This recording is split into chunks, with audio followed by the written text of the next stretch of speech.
ఇదేంటి, ఆయన తీసుకొచ్చి నాకు 50,000 ఇచ్చారు కదా, ఆ డబ్బులు బ్యాగ్ లోనే ఉన్నాయి కదా. ఇప్పుడు ఈ డబ్బులు చూస్తే నేను దొంగతనం చేయలేదంటే ఎక్కడివని అడిగితే ఏం సమాధానం చెప్పాలి? ఆగిపోయావే, చూపించు.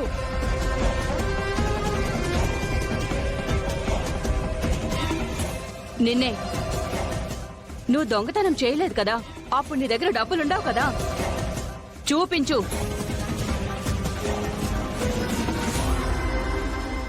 పల్లవి, ఎందుకు అలా మాటలు పడతావు? బ్యాగ్ ఓపెన్ చేసి చూపించు.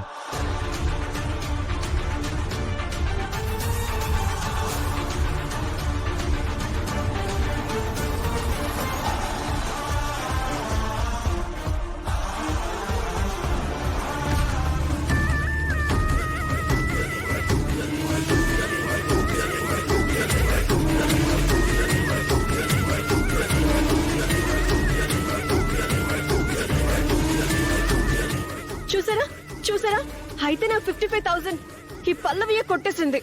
ఇప్పటికైనా నమ్ముతారా?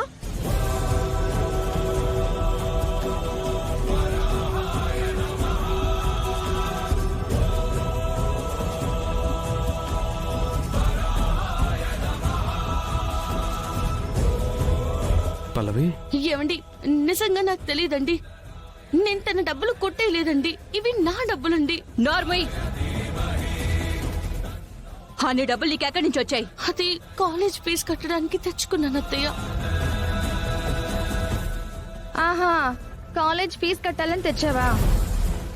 ఎక్కడి నుంచి తెచ్చావమ్మా? చరణ్, నువ్విచ్చావా? లేదు. ఆంటీ, మీరిచ్చారా? నన్ను అది అడగను లేదు, అయినా నేనెందుకు ఇస్తాను? చెప్పవే, ఈ డబ్బులు ఎక్కడి నుంచి వచ్చాయి?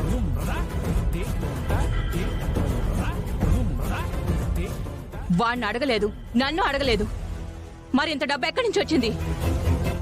ఎవరైనా తెచ్చిచ్చారా?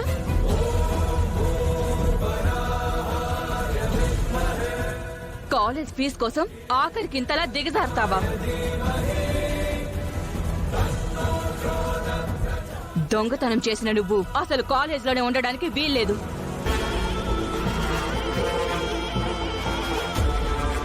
ఇప్పుడే నిన్ను కాలేజ్ నుంచి సస్పెండ్ చేస్తున్నాను.